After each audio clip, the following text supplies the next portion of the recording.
This was just to give you a perspective. ये आपको सिर्फ एक दृष्टिकोण देने के लिए था कि शैतान कहाँ है. that where the devil belongs. Okay?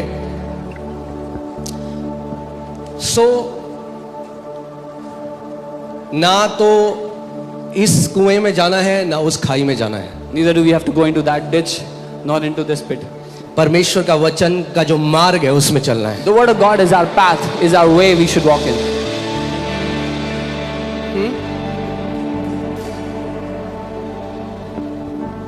मैं आपको बता रहा हूं, जब मैं ऐसे मसीहों से मिलता हूं ना, मुझे बहुत दुख होता है उन पे. When I meet such Christians, such believers, I feel very bad for them.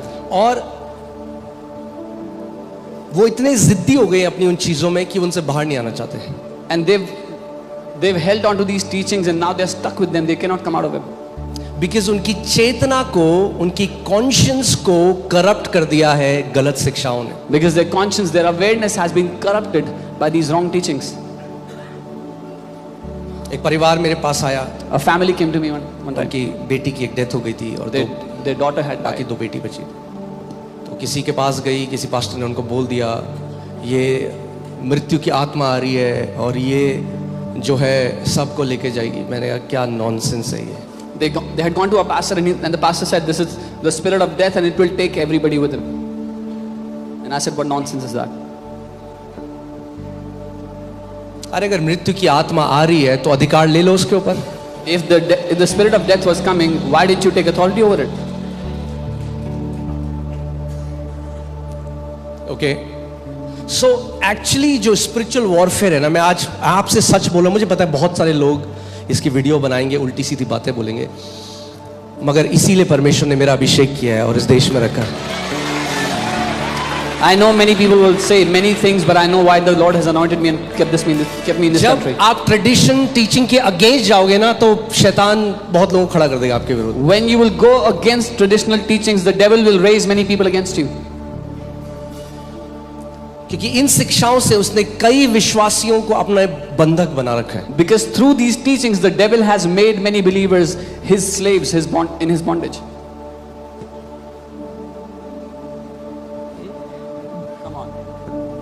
Come on. मुझे याद है मैं एक देश में जा रहा था. I remember I was going to a nation और मेरे बगल में एक पास्टर बैठे थे. and there was a pastor next to me. तो जब हम लैंड करने वाले थे, When we were about to land, जब आप लैंड करने वाले होते हैं तो आपको शहर दिखने लग जाता है. when you're about to land, you see the city, you start to see the city. तो उन्होंने मुझसे कहा, He said to me, मैं जब भी किसी नए देश या नए शहर में जाता हूँ whenever I go to a new city, a new country, तो मैं देखता हूँ कि शैतान क्या कर रहा है इस जगह. I see what the devil is doing there. मैंने कहा आप क्या करते हो? He said, what do you do? मैंने कहा मैं उल्टा करता हूँ. I say, I do the opposite. मैं ये देखता हूँ कि पिता क्या कर रहा है इस देश में. I see what the Father is doing in this nation. We are not called to live in reaction to devil. We are called to live in response to the love of the Father. शैतान क्या कर रहा है उसके प्रति जवाब देते हुए नहीं जीना है हमें, लेकिन पिता जो कर रहा है उसके प्रति हमें जीना है. कुछ लोग ने इतनी दुष्ट आत्माओं की तरफ देखा कि जो परमेश्वर कर रहा है वो देखा ही नहीं. Some people kept on looking towards what the devil was doing, that they forgot to look at what God is doing. यीशु ने कहा, Jesus said, पुत्र स्वयं कुछ नहीं कर सकता, मगर जो वो पिता को करते हुए देखता है वो करता है. तो जो पुत्र है वो किसको देखते हैं? शैतान को नहीं, पिता को देखते हैं. Jesus said, the son by himself can do nothing except what he sees the Father do. The sons don't look at the devil, the sons look at the Father and what the Father is doing. Satan should be the last of your concern. शैतान आपकी आखिरी चिंता होनी चाहिए. कई लोग कह रहे हैं ये क्या बोल दिया. Some people are wondering what am I saying. I said Satan should be last of your concern. शैतान आपकी चिंता की सूची में आखिरी होना चाहिए. आपका पूरी चेतना, आपका पूरा ध्यान परमेश्वर की ओर और उसके वचन में बढ़ने की ओर होना चाहिए. All of your awareness, all of your conscience should be towards God and His Word and growing in it. मगर जब वो आए, When He comes, तो वो करो जो यीशु ने करा. then do what Jesus did. Jesus, when Satan came, जब शैतान आया यीशु मसीह का विरोध करने, When the devil came to tempt Jesus, came against him,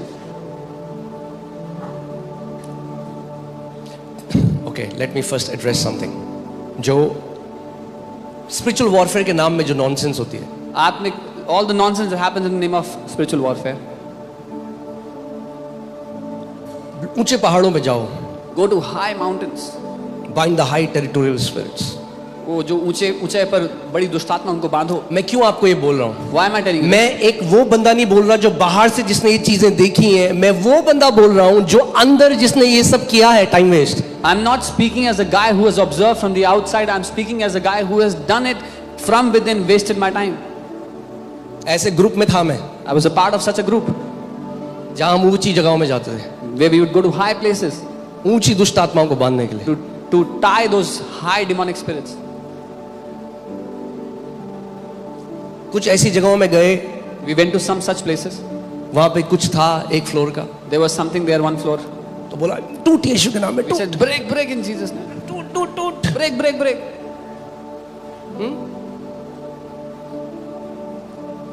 आज भी आप कई लोगों को देखेंगे वो ये एक वर्ड चिल्लाते रहेंगे, टूट टूट टूट, out out out. You will see many people who still do the same thing. और फिर गए अगले महीने तो देखा एक जो फ्लोर था वो 2 फ्लोर बन गया. And next month we went, we saw one floor became 2 floors. क्या कर रहे थे हम? What were we doing? Time waste. We were wasting our time. क्यों? Why? क्योंकि किसके पीछे भाग रहे थे? What were we running after? शैतान के पीछे. After the devil. क्या एक भी आयत है बाइबल में? Is there शैतान even के one पीछे? verse in the Bible? यीशु ने दुष्ट आत्मा को कब निकाला? जब वो लोगों को चंगा कर रहा था, कोई चिल्लाने लग गया, उसने चल निकल. When did Jesus cast out demons? When he was about healing people, someone started to scream. He said, "Get out." दुष्ट आत्मा ही नहीं ढूंढ रहा था, He वो was not- बीमारों को चंगा कर रहा था. He was not hunting for demons. He was healing the sick. सो आज हमें समझना है ये जो स्पिरिचुअल वॉरफेयर है. Today we have to understand the spiritual मैं जो warfare. इस ग्रुप में था, The group that I was a part of, वहां पे बुक थी उनके पास सारी दुष्ट आत्माओं के नाम. they had a book that had the names of all the demons. thousands of names. ऊजू, हजारों बूजू, नाम. गोजू, बोजू, मोजू.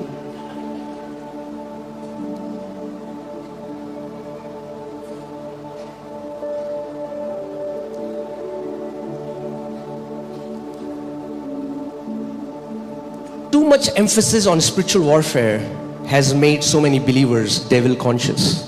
आत्मिक मल्लयुद्ध पर बहुत ज्यादा चेतना लगाने ने बहुत से विश्वासियों को शैतान के प्रति कर दिया, चेतना को उनकी. Are we in a warfare? क्या हम एक मल्लयुद्ध में हैं? Absolutely yes. बिल्कुल हैं. But what is true spiritual warfare? पर सच्चा आत्मिक मल्लयुद्ध क्या है? True spiritual warfare is the fight between truth and lies. सच्चा आत्मिक मल्लयुद्ध सत्य और झूठ के बीच की लड़ाई है. Come on. फिर से इस बात को बोलता हूं कि आप इस बात को समझो. I'll say it again so you understand. असली आत्मिक मल्लयुद्ध ऊपर हवाओं में नहीं हो रहा, आपके 2 कानों के बीच में हो रहा है. True spiritual warfare is not happening up in the atmosphere. It's happening between your 2 ears. यहां हो रहा है. कहां हो रहा है? It's happening in your mind. सो बाहर जा रहे हैं वो लड़ने के लिए, They are going out to fight, मगर यहां ध्यान नहीं दे रहे. but they're not focusing here. असली मल्लयुद्ध कहां हो रहा है? Where is the real warfare happening? In the Garden of Eden, अदन के बगीचे में. devil didn't come to Eve with a weapon, he came with a suggestion. शैतान एक हथियार लेकर नहीं आया था हवा के पास, वो एक सुझाव लेकर आया था. अगर इतनी ताकत होती उसके अंदर तो दोनों को उड़ा देता, वहां पे दोनों की गर्दन काट देता, खत्म खेल. If the devil had so much power, he could have killed both there. The story was over. Because devil knew he has no power, so he had to deceive Adam and Eve to take the authority which God had given them. क्योंकि शैतान जानता था उसके पास कोई ताकत नहीं है, उसको उनको धोखा देना पड़ा, वो अधिकार उनसे छीन लेने के लिए छल के द्वारा जो परमेश्वर ने उनको दिया था. हेलो, कहां चले गए? Where are you? वापस आ. Come back. ये चेतना का ही तो खेल है, चेतना को ही तो पकड़ना है. The whole thing is about your awareness. इसी को तो ट्रेन करना है. This is ये what जो you have to चेतना भाग जाती है हर जगह. The awareness that runs away again and again. You have to learn to catch it. Rajma बने, आज कड़ी बने, शाम को किससे मिलना है. Who do we have to meet in the evening? What's for lunch? That's the training. यही प्रशिक्षण है. So many people have learned so much spiritual gymnastics outside and have not learned to take control over their thoughts. बहुत से लोगों ने शारीरिक रूप में बहुत सारा आत्मिक जिम्नास्टिक सीख लिया स्पिरिचुअल वॉरफेयर के नाम पे, पर अपने विचारों को नियंत्रण में लाना आज तक नहीं सीखे. being ignorant that the spiritual warfare is not happening outside in a location, it's happening in their minds. इस बात से अनजान है कि आप में एक मलयुद्ध किसी ठिकाने पर शारीरिक जगह पे नहीं हो रहा है, उनके दिमाग में चल रहा है, उनके विचारों में.